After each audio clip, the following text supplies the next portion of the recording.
Nous venons de voir dans la première partie de ce cours Différents pour toujours que comme tous meurent en Adam, de même, tous revivront en Christ. Alors nous devons absolument découvrir à quel point nous sommes différents en Jésus-Christ. Pour comprendre la maturité et la liberté dont nous avons hérité du dernier Adam. Lisons ce verset de Romains 8, verset 29. En effet, ceux que Dieu a connus d'avance, il les a aussi destinés d'avance à devenir conformes à l'image de son Fils, afin que celui-ci soit l'aîné de nombreux frères. Voyez-vous, la vie chrétienne, c'est une affaire de famille, une affaire de fratrie, une affaire de père, de mère, de frères, de sœurs, et Jésus, lui, cherche aussi tous ses frères, que nous sommes aujourd'hui. Donc, en acceptant Jésus comme notre Sauveur, notre vie en Adam prend fin. Notre nouvelle vie en Christ commence. C'est en cela que nous sommes différents pour toujours et éternellement différents. Je le vous redis, notre vie en Adam prend fin et notre nouvelle vie en Christ commence. Notre héritage devient alors celui de Christ et non plus celui d'Adam. Ne nous référons pas, n'allons pas faire référence au mauvais Adam, mais au contraire, rattachons-nous au dernier Adam qui s'appelle Jésus-Christ. Nous devons savoir où s'arrête notre héritage en Adam et Ève. Cet héritage, cette vie physique, mais ça s'arrête là. Et nous devons absolument réaliser que nous devons nous raccrocher, nous devons chercher au travers de l'union avec Jésus qui nous sommes dans cette nouvelle vie qu'il nous propose. Donc il y a une dépendance éternelle de Dieu. Le dernier Adam, Jésus, il était en dépendance complète vis-à-vis de Dieu son Père. Le premier Adam ne dépendait de Dieu que jusqu'à un certain point. Il est ensuite devenu très indépendant et alors que Jésus disait « Moi, je ne peux rien faire par moi-même », il ne pouvait rien. Jésus a toujours dit « Je ne fais que ce que le Père me dit que je dois faire », contrairement à Adam qui, lui, s'était carrément désolidarisé et séparé, était devenu complètement indépendant dans sa relation avec Dieu. Le résultat de sa vie de dépendance avec Dieu peut se lire dans la prière sacerdotale concernant Jésus lorsqu'il s'adresse à son Père et qu'il dit en Jean 17, 7, « Maintenant, ils ont reconnu que tout ce que tu m'as donné vient de toi. » C'est le modèle d'une vie de dépendance de Dieu à 100%. Donc, il y a cette dépendance éternelle de Dieu qui va faire une réelle différence, qui va transformer totalement notre vie. Nous sommes dépendants de Dieu. C'est la définition du mot humilité. L'humilité, c'est quoi? C'est lorsque nous savons que nous sommes totalement dépendants de Dieu. Et puis, il y a un autre facteur important, une vie spirituelle ininterrompue. Après la chute, tous les autres individus nés sur la planète Terre étaient spirituellement morts dès la naissance, avec une seule exception notable, Jésus-Christ. Comme le premier Adam, Jésus est né spirituellement vivant dès la naissance, conçu par l'Esprit de Dieu, exactement comme Adam, pour pouvoir remplacer le premier Adam pécheur. Jésus a proclamé qu'il était le pain de vie, dans Jean 6, 48, qu'il était la résurrection, dans Jean 11, 25, la vie, le chemin, la vérité et la vie de Dieu, dans Jean 14, 6. L'apôtre Jean, a compris ainsi que Jésus était la lumière des hommes, et il l'écrit en Jean 1, verset 4.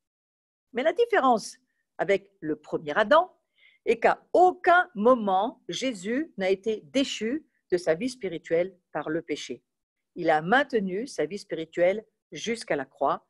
Juste avant sa mort, Jésus a remis son esprit entre les mains de son Père, devenu par amour pour nous et par son propre choix, malédiction, portant ainsi les péchés de tous les hommes.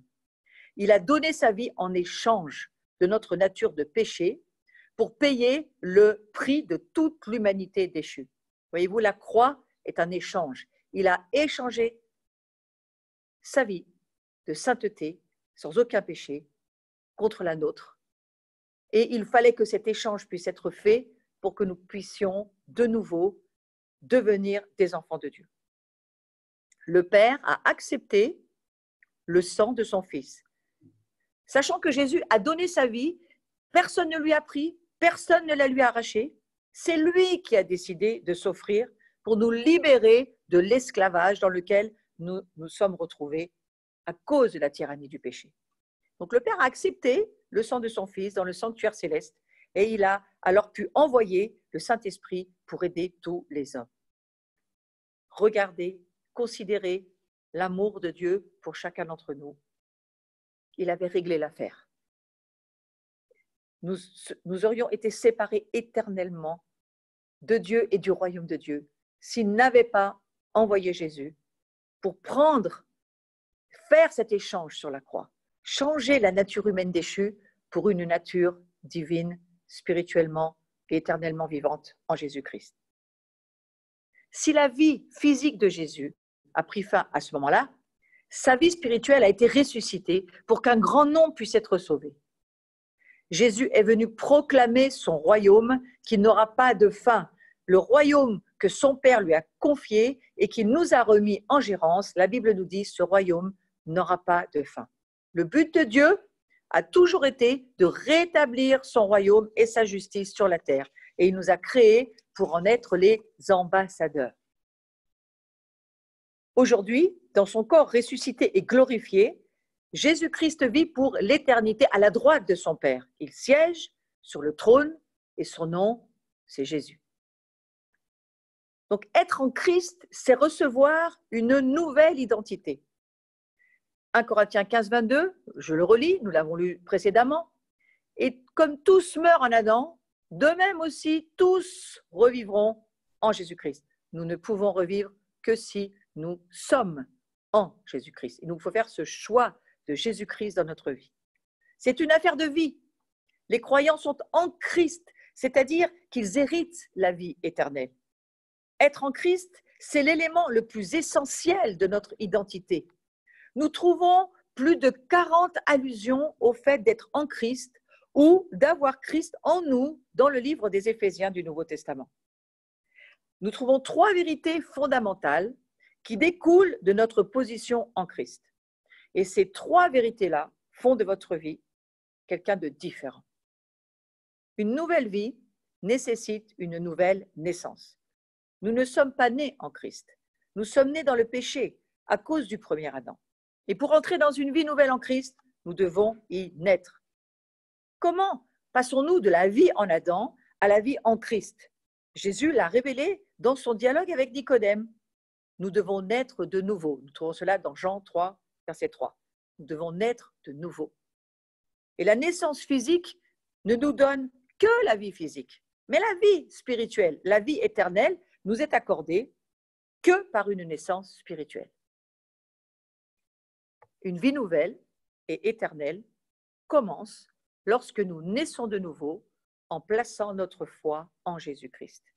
Et lorsque nous avons dit oui à Jésus-Christ, notre vieux moi a disparu pour toujours. Vous savez, un petit peu comme sur ces écrans d'ordinateur, tout à coup, il y a un paysage s'en va, il s'envole comme une feuille, et puis tout à coup, il y a un autre paysage qui apparaît. Eh bien voilà, notre nouveau moi devient vivant pour toujours et il est présent pour toujours. Et nous possédons dès maintenant la vie éternelle parce que nous sommes en Christ. Si nous confessons de notre bouche et si nous croyons dans notre cœur, alors nous trouverons le salut. C'est ce que nous dit le livre de Jean. Et Jean, au chapitre de Romains, c'est dans Romains 10, 10. Le livre des Romains 10, 10 nous dit, si tu confesses de ta bouche, si tu crois dans ton cœur, ça veut dire qu'il y a une décision de notre part de choisir, d'accepter cette nouvelle vie. Et c'est alors que l'Esprit Saint vient et qu'il nous fait naître de nouveau. Quelles sont les conséquences d'une vie spirituelle en Christ? Dès notre nouvelle naissance, notre âme est unie à Dieu.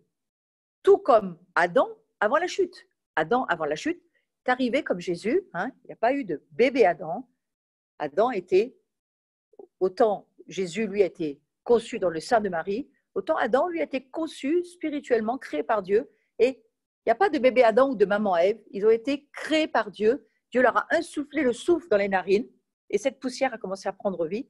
Et Adam et Ève, Adam est devenu une âme vivante. Vous voyez que cette nouvelle naissance, exactement ce qui s'est passé pour Adam, le souffle de Dieu, notre âme nous unit à Dieu. Ce souffle fait que nous devenons spirituellement vivants. tout comme Adam l'était aussi. Et nous sommes devenus spirituellement vivants, et pas seulement ça, nos noms ont été inscrits dans le livre de vie. Unis à Christ, nous sommes vivants spirituellement pour l'éternité, nous dit la parole de Dieu. Donc voyez-vous, une nouvelle vie nécessitera une naissance. Il faut naître de nouveau, il faut naître d'en haut. Ce que Jésus dira à Nicodème, voilà, il faut que tu naisses d'en haut de Dieu. Dieu est esprit, et pour que nous devenions esprit, il faut que nous naissions de l'esprit. Mais pas seulement. Une nouvelle vie nous donne quoi? Eh bien, c'est exactement là que nous recevons une nouvelle identité. Puisque nous sommes nés, nous avons donc une nouvelle identité. Cette identité, être chrétien, c'est être quelqu'un. Ce n'est pas seulement recevoir quelque chose. Un chrétien n'est pas seulement une personne qui reçoit le pardon, qui reçoit le Saint-Esprit, qui reçoit une nouvelle nature. Non, le fait d'être né de nouveau nous a transformés pour faire de nous quelqu'un qui n'existait pas avant. Exactement comme avant votre naissance naturelle, vous n'existiez pas. Eh bien, dans le monde spirituel, c'est la même chose. Avant votre naissance spirituelle, vous n'étiez pas né de l'esprit, vous n'étiez pas né dans le royaume de Dieu, vous n'aviez pas cette identité que Jésus nous propose et que le Père attend que nous acceptions. Donc c'est ce que nous recevons en tant que chrétiens et c'est véritablement essentiel, important, c'est de savoir qui nous sommes. Cela détermine et déterminera tout ce que nous faisons ou ferons. Être en Christ, c'est recevoir une nouvelle identité. Si quelqu'un est en Christ, je le relis, 2 Corinthiens 5, 17, nous allons beaucoup lire ce verset tout au long du cours sur l'identité, parce qu'il y a une révélation immense dans ce verset. Si quelqu'un est en Christ, il est une nouvelle créature. Nouvelle, ça veut dire qu'il n'existait pas avant. Les choses anciennes sont passées. Donc, la vieille nature n'existe plus. Voici, toutes choses sont devenues nouvelles. Nous sommes d'un autre royaume. Nous sommes d'ailleurs. Nous ne sommes plus de ce monde au niveau spirituel. Un chrétien, en ce qui concerne notre identité spirituelle, il ne s'appellera plus un pécheur. Il s'appellera un saint. Alors vous allez me dire, oh, mais ça va un peu trop vite là. Non, c'est ce que la Bible nous dit. Les choses anciennes sont passées. La vie de péché, le pouvoir du péché, c'est passé. C'est mort avec Christ à la croix pour que nous puissions recevoir en échange la nouvelle nature divine qui est celle de Christ en nous. Et donc, notre nouvelle identité fait de nous des enfants de Dieu, des enfants nés de l'Esprit de Dieu, un chef-d'œuvre divin, un enfant de lumière, un citoyen du ciel.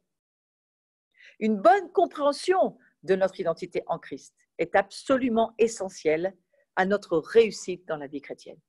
Si nous ne savons pas qui nous sommes, comment pouvons-nous vivre à la hauteur de qui nous sommes? Donc, la seule façon de réussir la vie chrétienne, c'est de nous voir tels que nous sommes réellement en Christ, tels que Dieu nous le dit dans la parole. Croyons ce que Dieu dit que nous sommes. Aucune personne ne peut systématiquement se comporter d'une manière contraire à la façon dont elle se perçoit. Nous ne pouvons pas nous comporter différemment de ce que nous pensons ou de la façon dont nous nous percevons. Si nous nous considérons comme des enfants de Dieu spirituellement vivants, en Christ, nous commencerons à vivre dans la victoire et dans la liberté comme lui, il l'a vécu. Et l'importance de la révélation de qui nous sommes, c'est là ce qui va faire le grand changement. En dehors de la connaissance de Dieu, la connaissance de qui nous sommes est de loin la vérité que nous devons vraiment saisir pour avancer. La connaissance de qui nous sommes, c'est de loin la vérité la plus importante, vitale.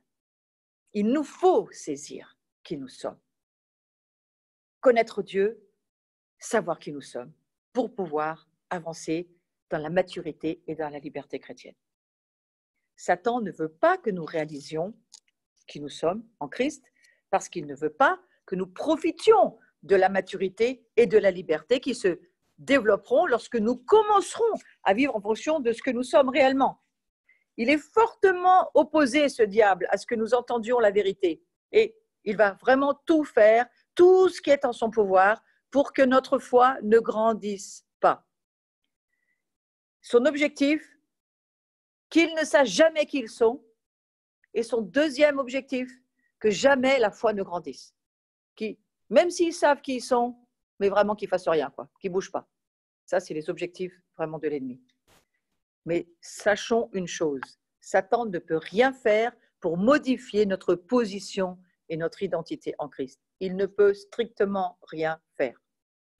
Mais s'il peut nous tromper, nous faire croire à son mensonge, que nous ne sommes pas acceptables aux yeux de Dieu, que nous n'aboutirons jamais à rien en tant que chrétiens, que les choses ne changeront pas, alors nous vivrons comme si nous n'avions pas de position ni d'identité en Christ. Le mensonge de Satan concernant notre identité, c'est son arme principale pour attaquer notre croissance et notre maturité en Christ. Il faut le savoir, c'est son arme principale. Ne grandis pas, ne fais rien et surtout ne t'engage pas. Ça, c'est les stratégies du diable.